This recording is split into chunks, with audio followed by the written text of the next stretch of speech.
year, over 200 million people visit our national parks. One of the most popular is Yosemite National Park in California.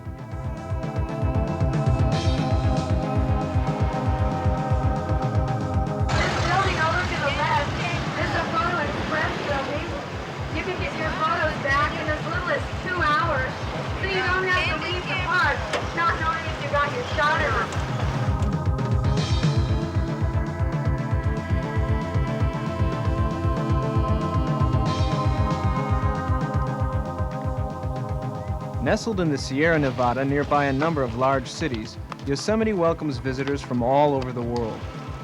The majority come during the summer months and to one area of the park, magnificent Yosemite Valley, a 7-square-mile natural masterpiece.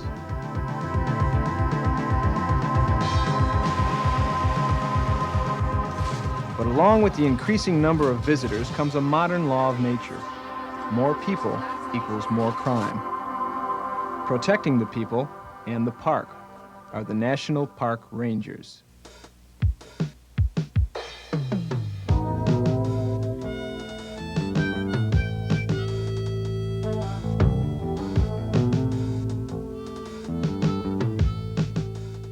This isn't the boonies. This is a beautiful place in the mountains, but it's got hotels and Greyhound buses and got a jail and rangers all over the place. The park ranger originally was the first employee they had in the national park. And he did everything. He built log cabins. In Alaska, he mushed teams of dogs. In the western parks, he packed horses and mules. Other places, he traveled with packs on his back. He did every job they had to do in the park. I look back at my own career. When I first came on board, they gave us a nickel's worth of law enforcement training and a little bit of, most of us had some fire control training already. And so we were out in the front line and we were supposed to deal with anything that came along. And almost all of us knew we weren't equipped to deal with major law enforcement problems. Just absolutely like a bunch of pigeons out there in the front line. We weren't ready to deal with it. Rangers have always had a high image of themselves. I think a lot of that was deserved by maybe prejudice. But nobody ever questioned the Rangers. I had a highway patrolman comment to me once in law enforcement training. The highway patrol wishes that they had the image of the Rangers. You guys are the greatest thing since mashed potatoes. The Rangers had enjoyed that favorable image virtually without challenge until the late 60s and 1970, when they heard epithets directed at them and pine pig and just pig and tree fuzz, and it may sound humorous, but I think their feelings were hurt. Well, nobody had ever talked to them in mass at least, in disrespectful terms. And I think the basic reaction, well, don't these people know that I'm a ranger, therefore I must be good?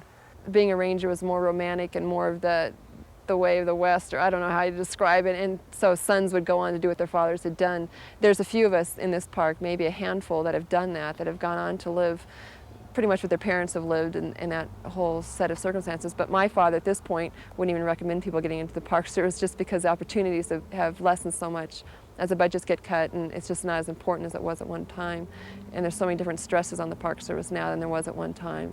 A lot of people come here thinking this is a real mecca. It's a very calm, peaceful area, but at nighttime it gets really busy and there's a lot of crime that goes on in the valley. There's a lot of good things too, but there's a lot of crime out there. We do have larcenies here. We do have burglaries here. We do have assaults here on people. We do have people driving here under the influence of alcohol and other things. Unfortunately, we have had homicides committed here in this park, assaults on females with a deadly weapon or whatever. So you find many of the same problems that you would have in any city you would find here in Yosemite as well.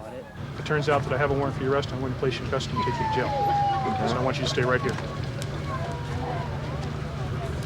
Why don't you go back and have a seat on the end of that table? Don't go back to your campground, okay? It's over with. It's over with.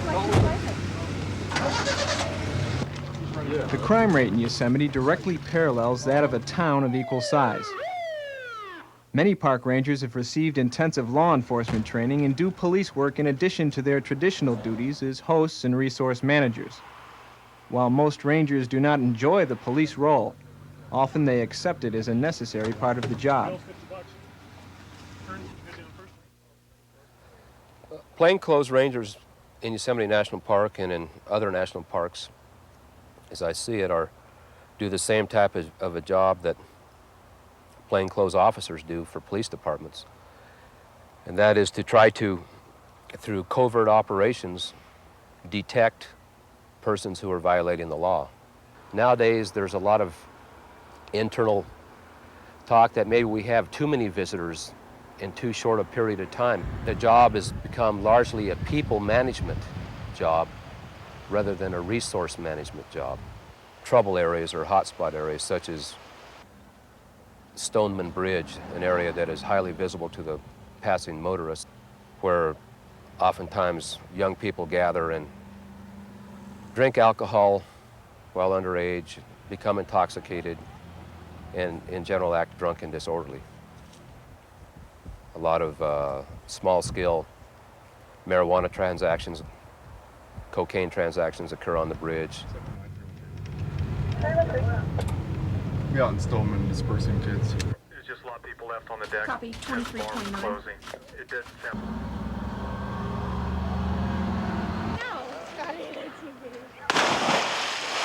Just close it and we arrest everybody that doesn't leave when we order them to. I can't get arrested again. Off the walkway. Is this so you have...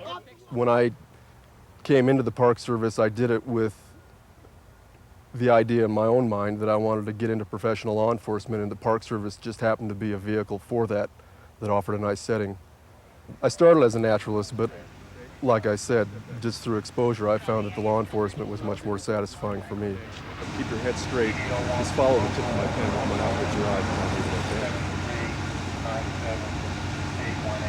I want you to count from 1 to 4 and back. As you touch your fingers correspondingly, I'll demonstrate what I want you to do. Count 1, 2, 3, 4, 4, 3. When you're frequently dealing with people who are lying to you, people who are being caught, who don't want to go to jail, who have committed a crime, people who are under the influence of alcohol or drugs, you begin to, unfortunately, perceive a negative side, a seamy side of the park visitors.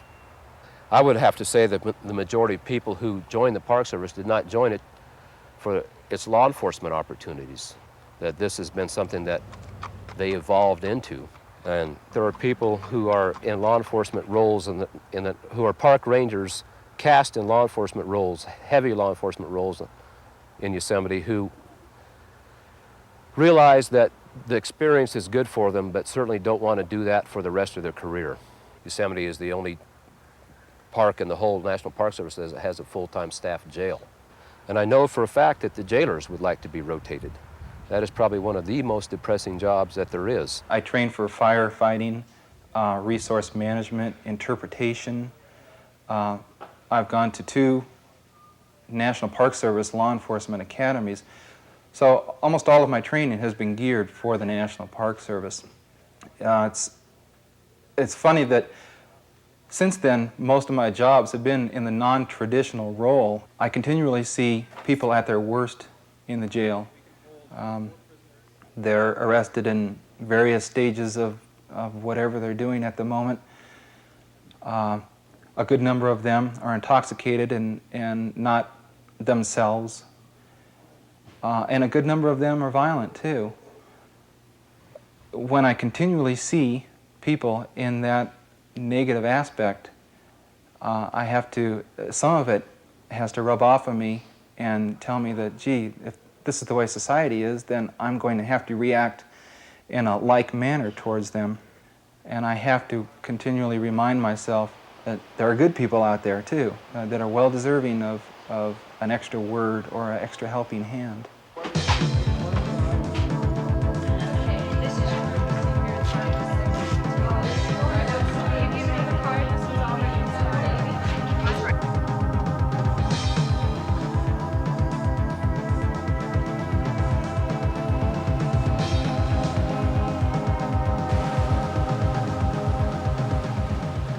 10 years ago, there were 21 rangers on a shift in Yosemite Valley.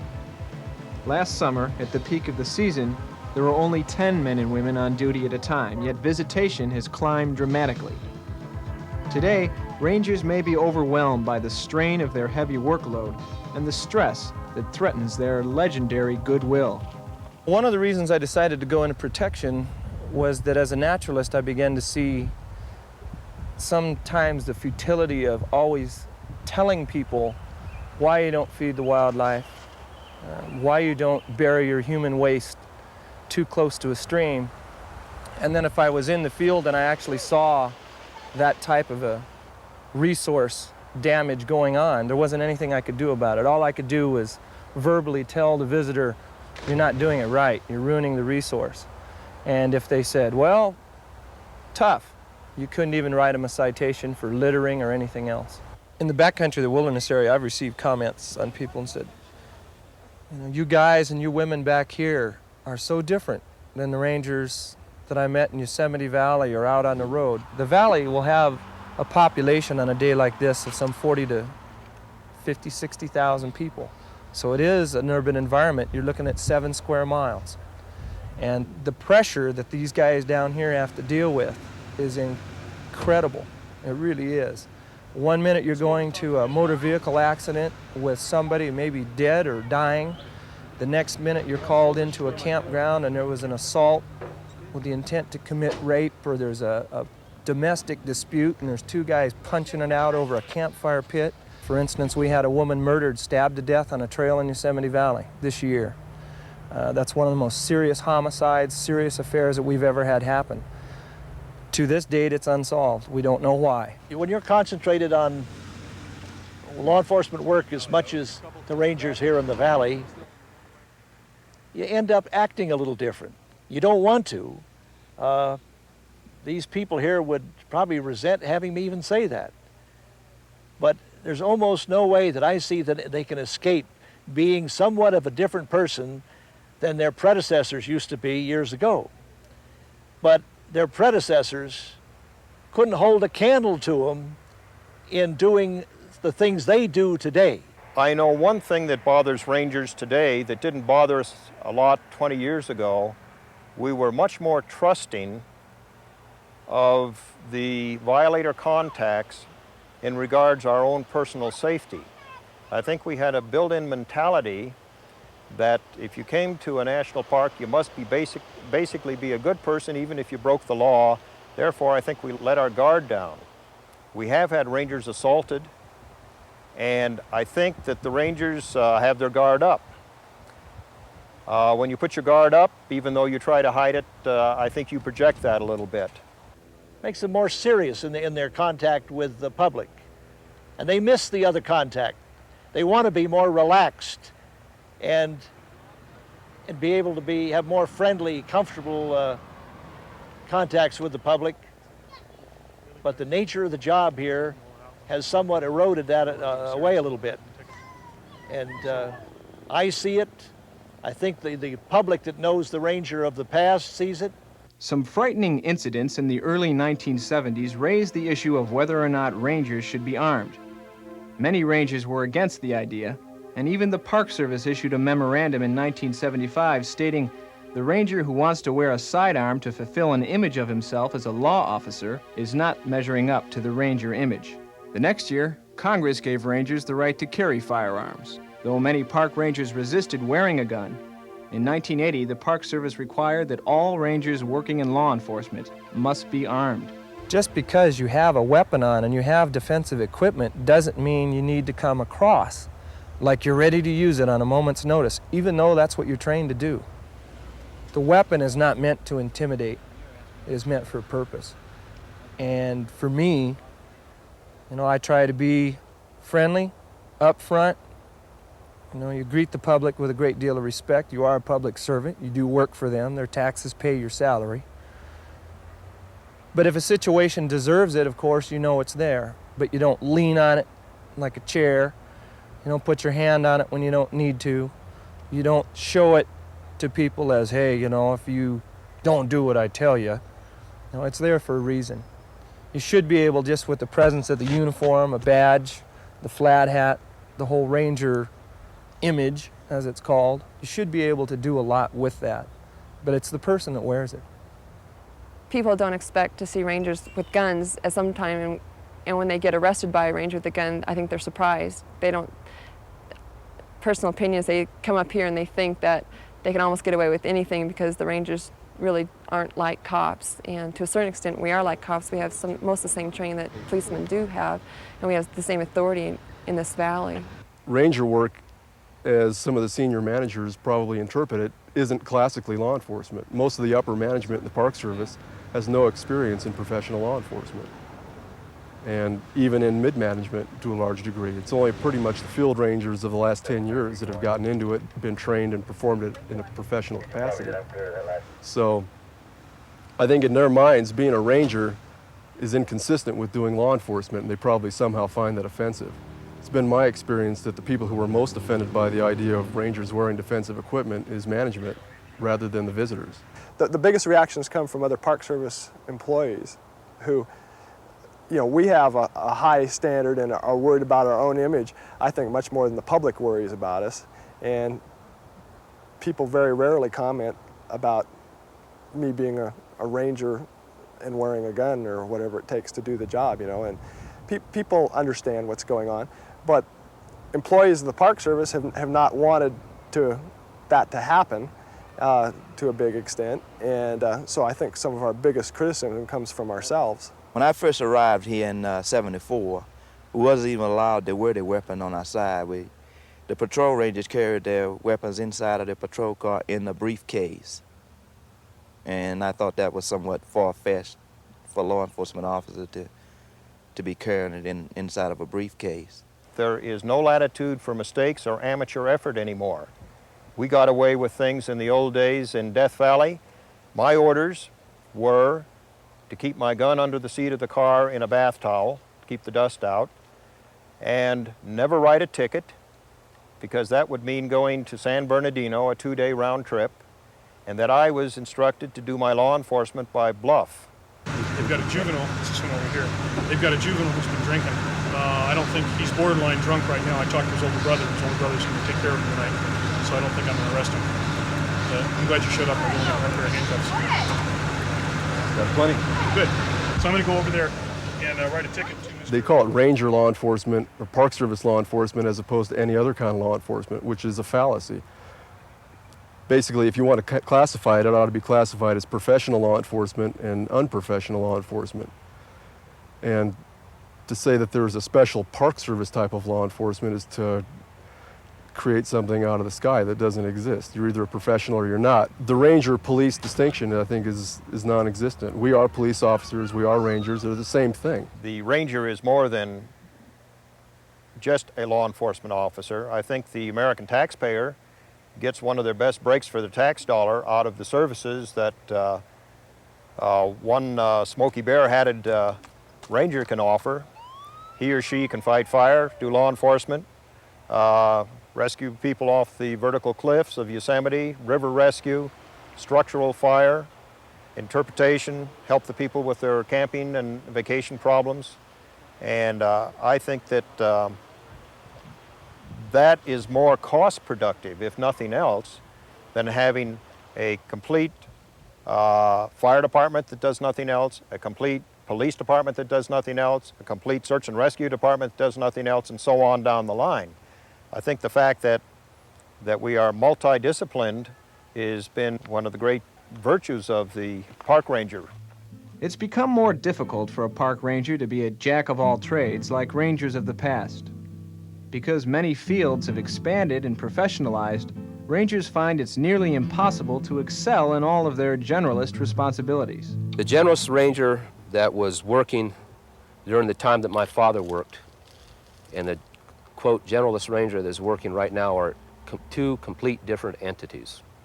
To be professional firemen, structural and wildland both, to be professional wildlife managers, to be professional law enforcement officers, both in patrol and in investigation, to be professional emergency medical service personnel is a pretty tall order. It's extremely hard. And that's why you'll find that some of us are really good at one thing and then just mediocre in the other 2 or 3 areas. Some people have gone above and beyond the call of duty and are really good in all the areas, extremely good in all the areas. Right, and that's like the perfect ranger, right, that everybody wants to be. They have to not only be a perfect detective, but they have to be a perfect paramedic and a perfect biologist. Got to have the skills of a psychologist and the wisdom of Moses, the goodwill of Christ, and all those things. And none of us have all those qualities in the right quantity. You can't be working in law enforcement effectively and just do it sporadically. You've got to do the job, you've got to be at it quite a bit so your skills are all fresh and your connections with the other people you have to deal with are all fresh and there in place. And the same thing working in resources management. So you can't just switch hats all the time. Right now, I'm in a type of a limbo type position where I'm expected to do everything, but in actuality, I'm only doing law enforcement. I feel like there's a need for specialization in law enforcement in the national parks, not in every national park area, but in areas that have the problems that Yosemite has had in the past and they have now. Norm Hinson was chief criminal investigator in Yosemite for 8 years. His specialist position had been created to free other rangers from the time-consuming task of solving crimes. And every Department of Interior agency has criminal investigators except for the National Park Service. And these criminal investigators do receive the 20-year retirement. But the National Park Service does not afford this to their employees. Recently, Hinson filed to change his job classification from park ranger to criminal investigator, and thus received the salary and retirement benefits accorded that position. However, the National Park Service decided against Hinson. Consequently, after his appeal, Hinson was transferred out of his investigator position and back into the generalist ranks. Well, like a lot of rangers, we didn't join the Park Service to be cops or law enforcement officers, but due to necessity, well, some of us have had to specialize in law enforcement. And the Park Service has trained me to be an investigator and to be a law enforcement officer. I probably have around 2,000 hours of specialized law enforcement training. And that's what they trained me to be. It's what the job they gave me to do. And then once I appealed the position for proper classification, they removed me from that position. The decision that I made as superintendent in management terms, given the circumstances that have developed, was that the criminal investigative responsibility at Yosemite should be vested in the entire ranger force rather than held within a small, highly specialized group of individuals. I made that management decision and proceeded accordingly to assure that it was implemented. I think the superintendent and the region and Washington's decision to try and retain the ranger image rather than the image of police is real good. I think the public would be pretty outraged if it ever became too much police work. The rangers themselves are the losers because we're undergoing a tremendous internal schism and conflict right now. And it's bad for us. Morale is low, and that's not what we joined the National Park Service to experience. The park ranger career is definitely a profession. It is not a police profession. It is not a criminal investigator profession. It's not purely a law enforcement profession. In January of 1986, Superintendent Robert Benoist was removed from his position by Park Service management in Washington, D.C. Whether this means criminal investigators will be reinstated is yet to be determined. For the last 15 months, I've really feel left out. A lot of people don't seem to talk to me as much as they used to. I'm still dedicated to the National Park Service as an employee, but admittedly, it's kind of hard to swallow. The National Park Service is now taking steps to reverse development and reduce some of the urban traffic brought on by roads, hotels, supermarkets, and bars, and instead emphasize wilderness preservation. In 1986, federal budget cuts have reduced the number of rangers even more. with greater cuts expected in the near future. This will create a crisis within the national parks unless budget priorities are changed. For when the park rangers are endangered, so are the parks. You guys can enjoy the beach down here. Son, you're going to be hit by a truck pretty soon. Thank you. Enjoy the beach down here, but it's kind of getting dangerous up here. Folks down there, okay, it's for your safety, so let's clear the bridge. Forever? No, just for a couple hours, okay? Let's clear the bridge.